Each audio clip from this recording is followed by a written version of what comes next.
Hello student, आज का class बहुत इंटरेस्टिंग होने वाला है।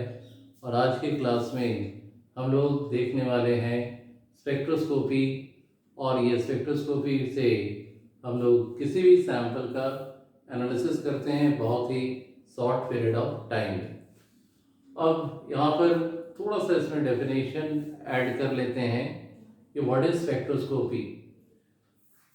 It is the branch of chemistry in which we study about the spectra generated by the given sample when electromagnetic radiation having a particular wavelength passing through it is known as spectroscopy. And by using the concept of spectroscopy, we can analyze the composition or whatever be the matter present in the given sample in very short period of time.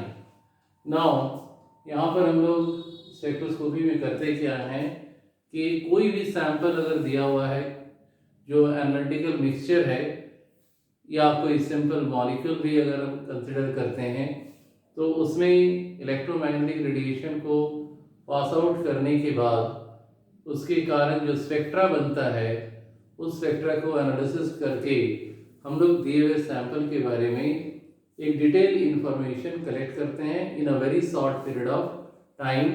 And this branch of chemistry is known as spectroscopy.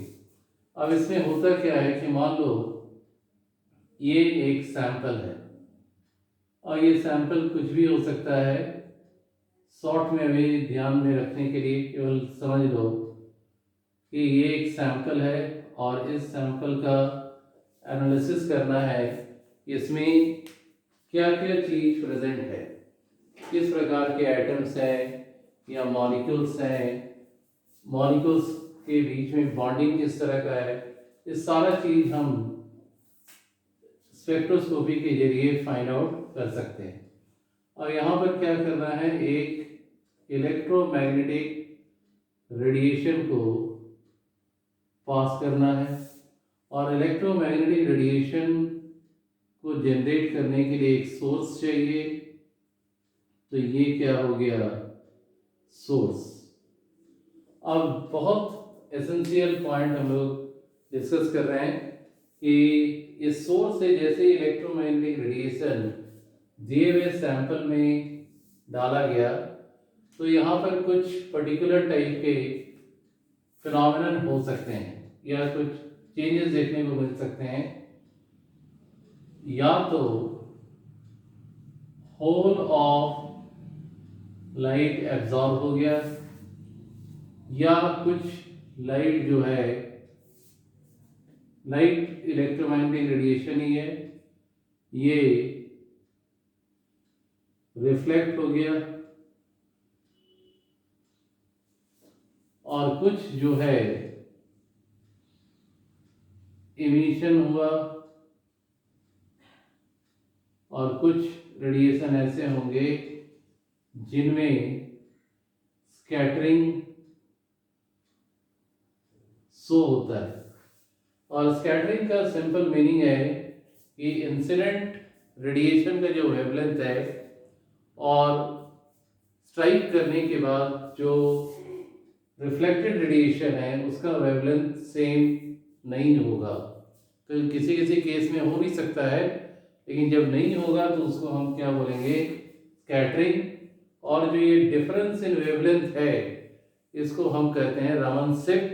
और इस scattering के कारण जो spectra मिलता है that is called Raman spectra. तो बहुत ही simple सा कहानी है कि एक सोर्स से इलेक्ट्रोमैग्नेटिक रेडिएशन डाला गया जिसका एक पर्टिकुलर फ्रीक्वेंसी होगा और उस पर्टिकुलर फ्रीक्वेंसी में एक डेफिनेट अमाउंट में क्वांटा ऑफ लाइट या फोटोन ऑफ लाइट इमिट होता है। और जैसे ही ये सैंपल से पास करता है या तो क्या होगा, होल ऑफ लाइट एब्जॉर्ब हो जाएगा या कुछ इमिट करेगा, कुछ एब्जॉर्ब होगा और कुछ रिफ्लेक्ट होगा और कुछ स्कैटर कर जाएगा।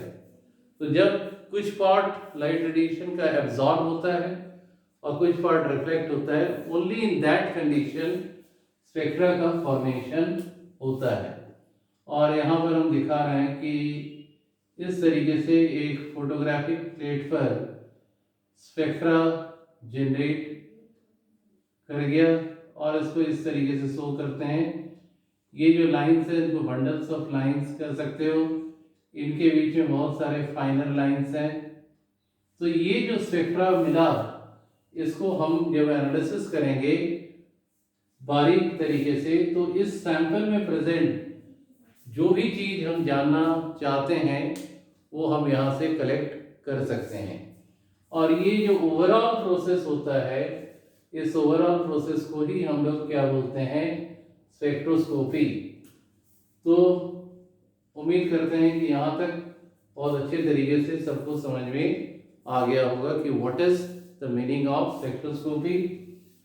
एक और पॉइंट यहाँ ऐड कर लें, और वो पॉइंट ये है कि स्पेक्ट्रोस्कोपी में हम लोग डिफरेंट टाइप्स के मशीन्स का यूज़ करते हैं, जिनको इन जनरल वे में कहा जाता है spectrophotometer.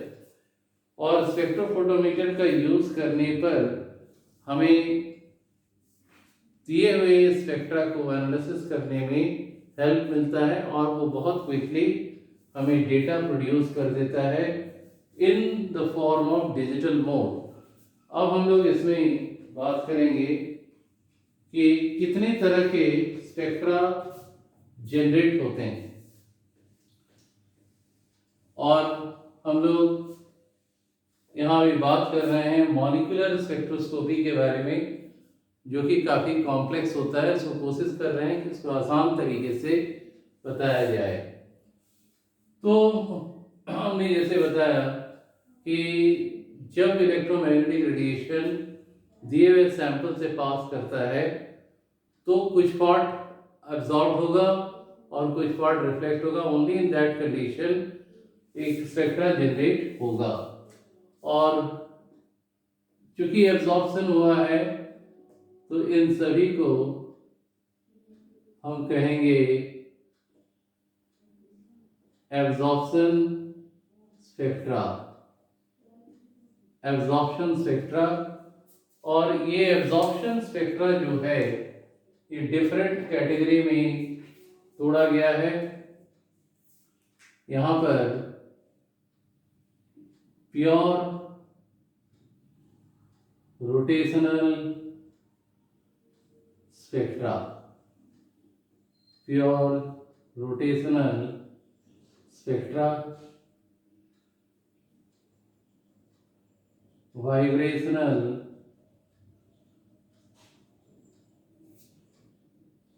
Rotational spectra,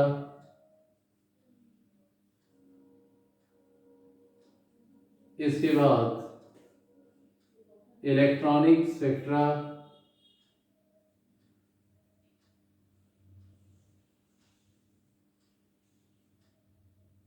next number NMR spectra.